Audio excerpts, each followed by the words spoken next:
One of the reasons why I wanted to make a lip balm was because my lips were very, very dry. So I looked around for a solution. I found Vaseline, petroleum, but it didn't really work. I'm like, I need something else. So I grabbed all of the lip balm,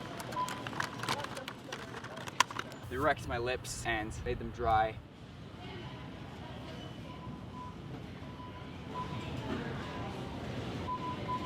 I tested the organic stuff you can get at Target, Whole Foods, pretty much anywhere, and it was all pretty crap. First, I began using coconut oil because everyone said it was super good, but then it wrecked my lips. So I'm like, what do I need? I purchased an array of different ingredients like shea butter, different cold pressed organic oils, but nothing really worked. Then after trial and error and many attempts, I finally got a quality product. I had made a company in high school, but mainly it was just a dope name. So I got a bunch of cool containers to put it in.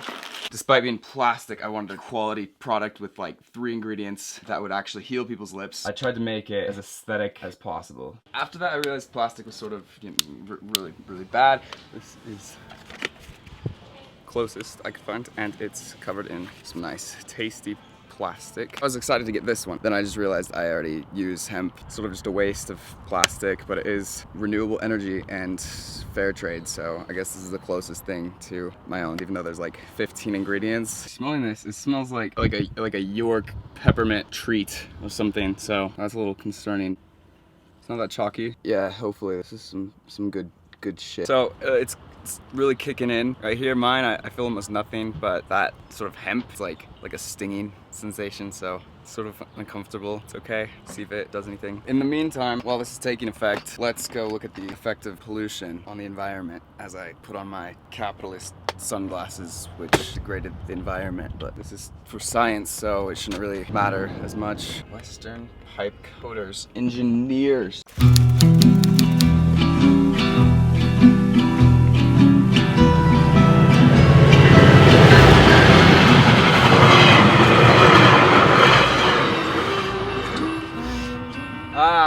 I love the smell of diesel in my lungs.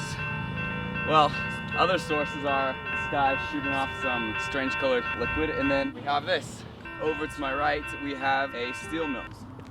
That was pretty clean, I guess. No trespassing. We also have some straws and some treats. Don't have a bag with me, or else I would dispose of it. We have a collection of just sweet treats. Like this, the chapstick of the plastic variety would sort of just be tossed and float around in pipes, stuff like that, until it gets in the ocean, turns into little shards and stuff. That hasn't happened yet, so what's wrong with this?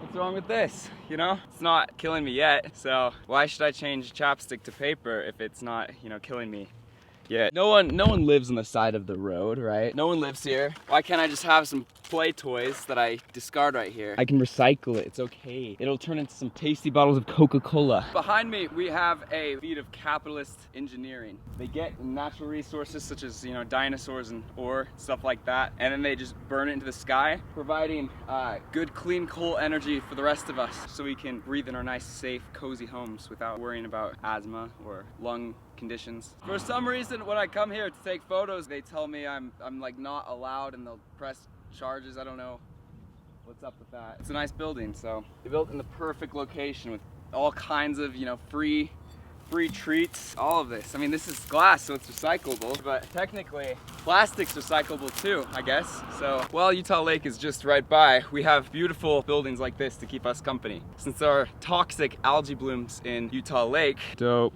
You know, who wants to go there anyway? It's warm outside, so it doesn't look like it's producing pollution, so yeah, nothing really to worry about.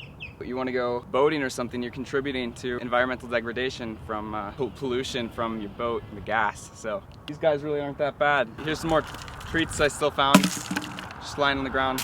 We're not even at a landfill, and we have a sock, all sorts of cool stuff. So I'm guessing a real landfill would be filled with far more just great treats and stuff like that. I went to pick up a fun plastic treat over there, and there's a rotting dog. So I guess this is where people put the things they don't really want anymore. All of it is so close in proximity. It's like Universal or Disney World. I'm currently standing in front of a solid waste facility. So solid waste is, you know, feces. Some might refer to it as shit or poop or human excrement, but yeah, this is another one of the great things you can find around this recreational Utah Lake area. We have a landfill over there, but unfortunately this Arrowhead water, a local favorite according to this package, it was left right here. Water is the most important beverage to get. Yeah, but it does say 100% recyclable, so you can feel good about your purchase knowing it will never end up on the side of some sketchy road or anything like that. It goes straight into a clean, preferably green painted facility where it gets blended up and melted into brand new water. So you don't have to think about any of this sort of waste which lives far away from your home. In front of this aloe greenwashed water bottle full of aloe vera juice, we have this strange material which looks a little bit similar to urine and feces, and there's sort of algae. It looks like it might have leaked a bit. Down this sort of algae way where all the feces water came from, there's a high probability that this is filled with piss. It's water, if you can call it that. It goes down this river here and into Utah Lake. Here towards the earth we have beautiful forget-me-nots. Although these only bloom once a year for a few months, we won't be forgetting them. Much like we won't be forgetting this Smucker's sandwich, peanut butter and assorted chemicals, diglycerin and such. This will be here for a couple thousand years. These will be here for only about a month. Sitting in front of this literal shithole causes me to reflect. The view of it to the public is this beautiful green sort of hill approaching, and in the middle is where all the feces and the people's waste goes. So it sort of strikes you. So you see these packages and there's recycling labels, there's fair trade and all that sort of stuff. It appears like this green hill behind me, this beautiful, luscious hill.